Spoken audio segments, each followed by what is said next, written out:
rightly pointed out, the management, as always, continues to sound very optimistic despite several concerns, several challenges and headwinds outlined by not just OEMs, but also now, trickling in from a lot of component makers as well. Now, Brexit uncertainty, that is one big, negative trigger rather, which is impacting the auto industry globally, because a lot of makers based out of the UK and even Europe are a bit worried about what the final norms will be, what the final negotiations will be. Trade war concerns, of course, as we've already flagged it off to our viewers and to the management of Motherson Sumi, that is a big concern, because import duties have really gone up, and because of the trade war between the US and China, a lot of these companies are witnessing a slowdown in demand as a result of the tariff hike. Now, WLTP norms, commodity prices, which have really shot up in the last 1 year, the uncertainty, especially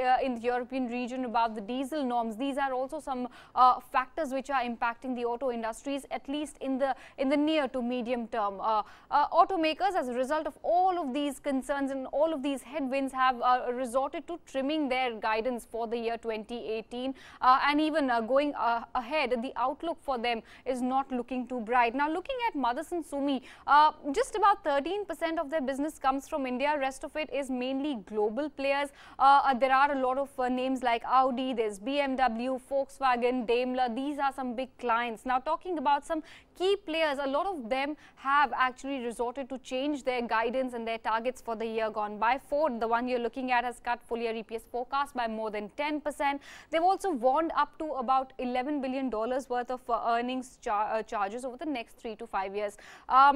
Daimler has also trimmed their EBIT guidance for the year. There's also GM, which expects to face roughly $1 billion worth of dent to their profits this year, and they also see headwinds due to high commodity costs as well.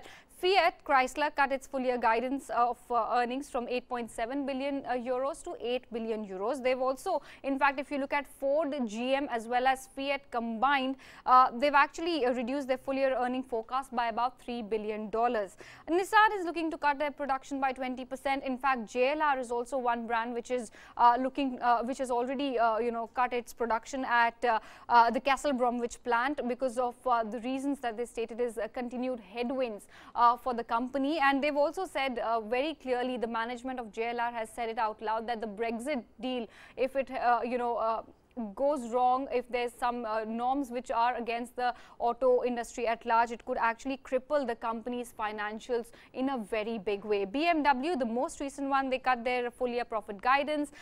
Costs of adjusting to new emission rules and impact of the global trade war are some big concerns that they've given. Operating margins of auto divisions expected to come in around 7%. This is, of course, way below the estimated range for 8 to 10%, which they had guided for earlier.